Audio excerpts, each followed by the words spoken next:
Poštovani gledaoci, dobar dan. Vi gledate još jedno izdanje emisije Pola sata demostata. Naša današnja gošća je ambasadorka Kraljevine Švedske u Republici Srbiji, gospođa Šarlot Samelin. Your Excellency, good morning and welcome. Thank you very much. Thank you for being our guest today and for having an opportunity to talk more about bilateral relations and also about NATO. Let's start with our usual first question. Tell me something more about bilateral relations between your country and Serbia. Well, I think I would start by saying that our relations are very fruitful and long.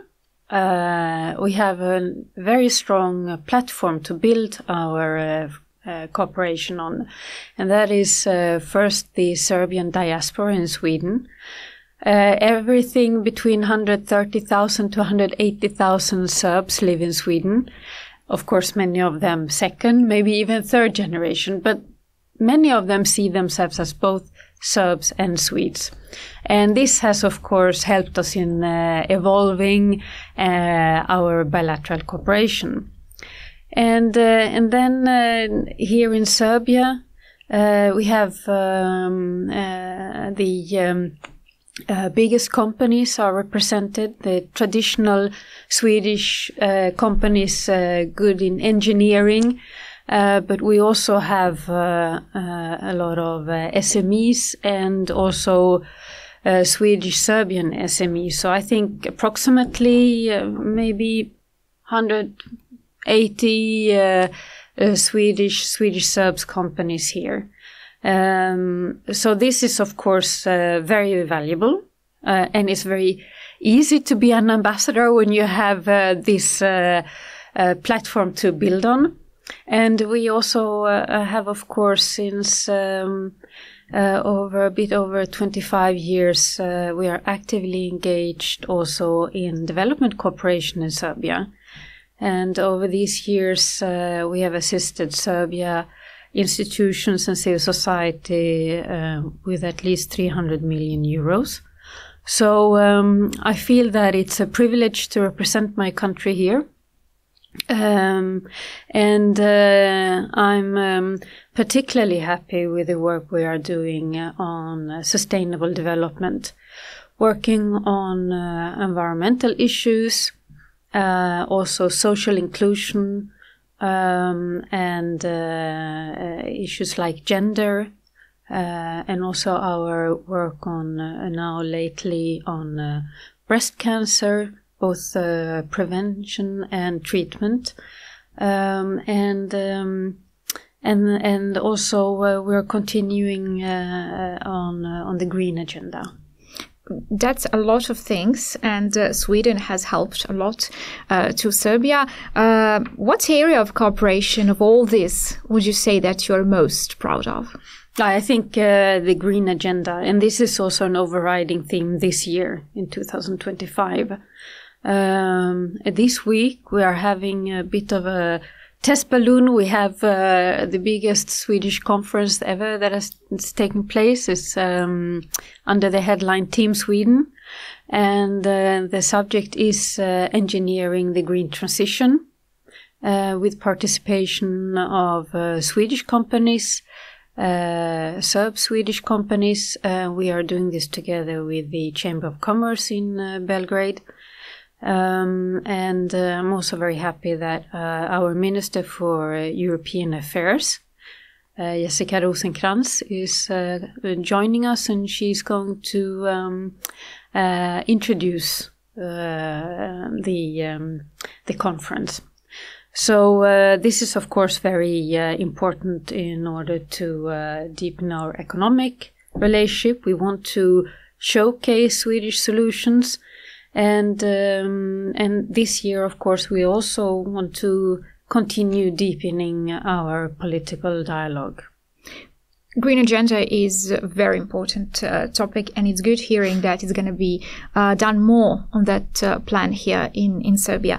What are the plans for our country's cooperation besides this one for 2025? Well, we are going to have Swedish authors coming So I think on 2-3 occasions this year, also to participate to the Thriller Festival in Belgrade.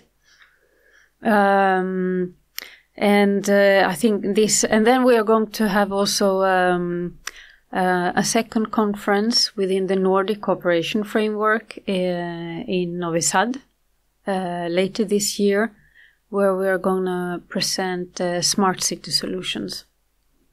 Very nice. A lot of plans for 2025. Yes. You're an ambassador coming from a NATO ally. It's an interesting story about Sweden and NATO. From that perspective, how do you see NATO today? Well, I think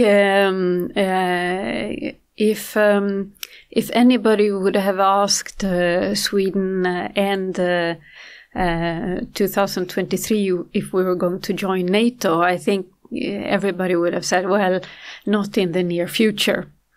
So things have gone very fast. And the geopolitical circumstances have actually been such that we realized that we would like to strengthen our cooperation within the Euro-Atlantic framework.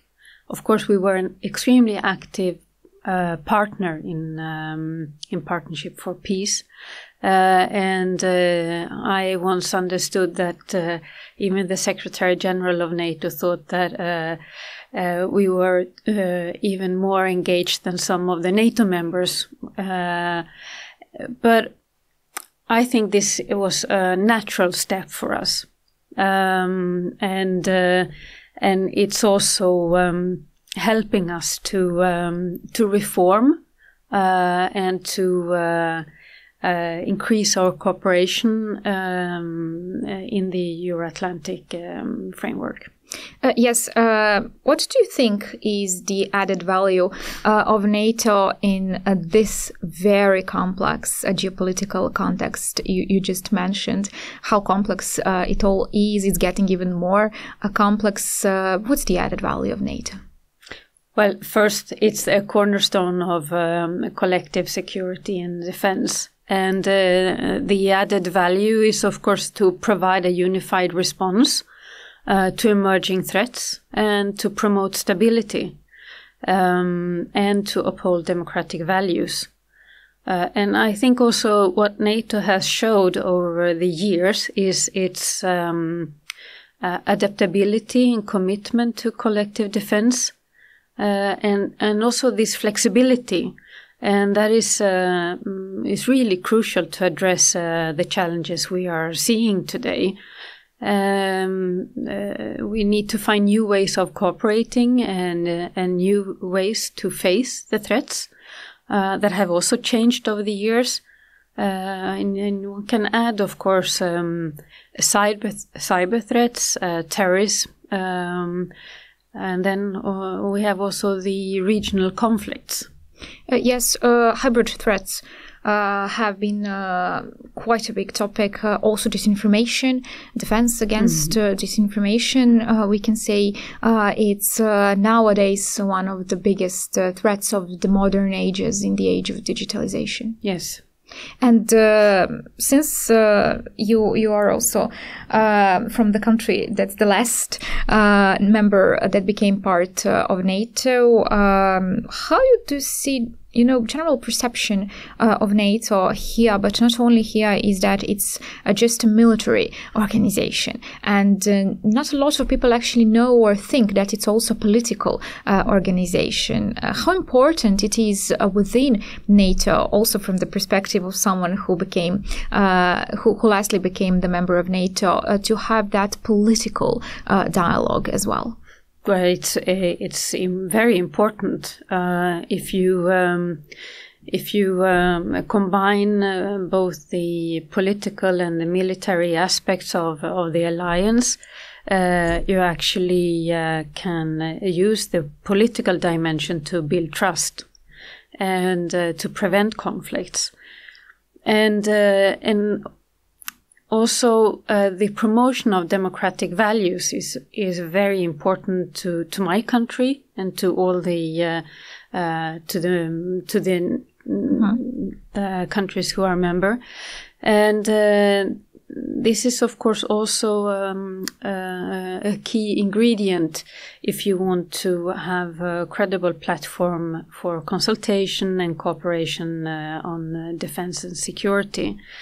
And it's very important to ensure that all the decisions taken in NATO reflect the member states' views.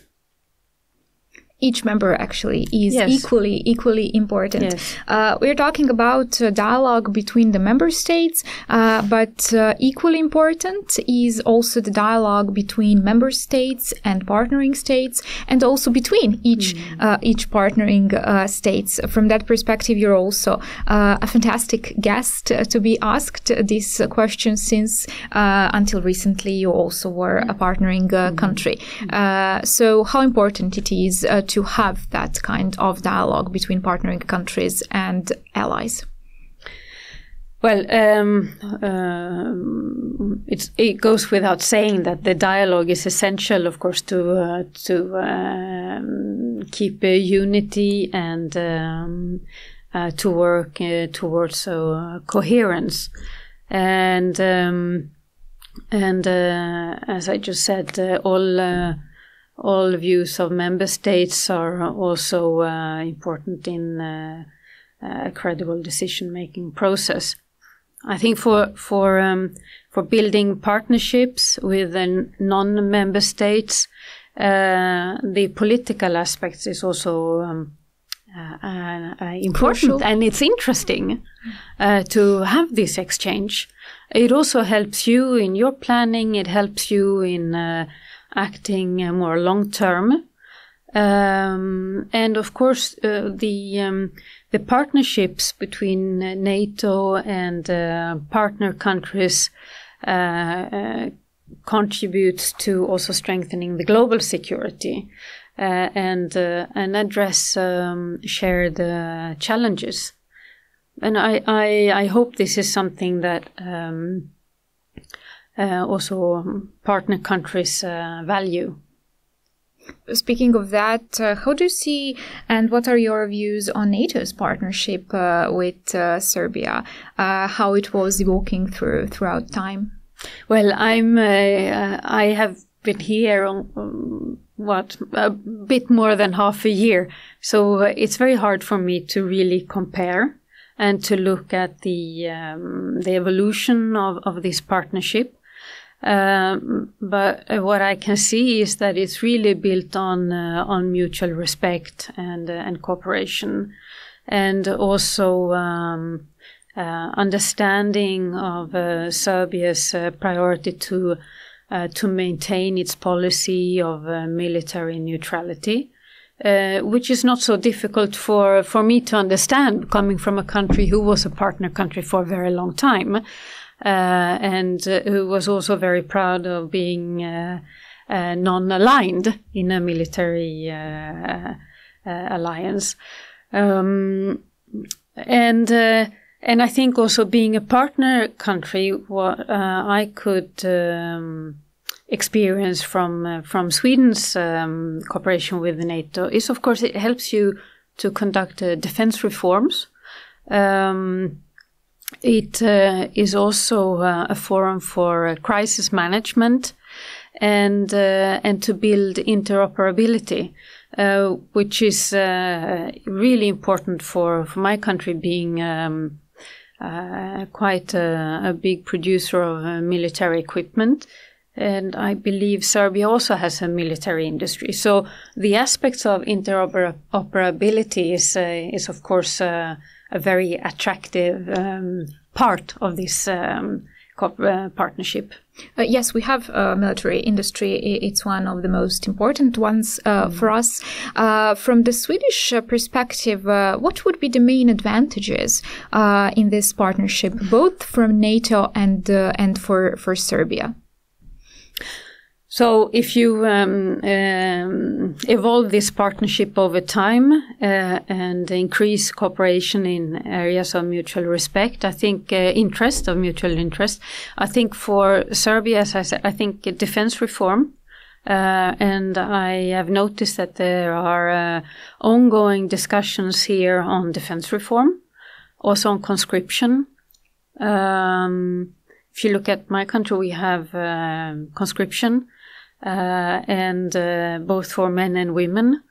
And in fact, there's a very big interest in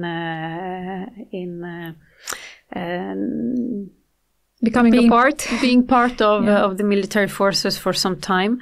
Also for Serbia, I think capacity building is a valuable aspect, and also the participation in peacekeeping missions, which is also very appreciated from the NATO side.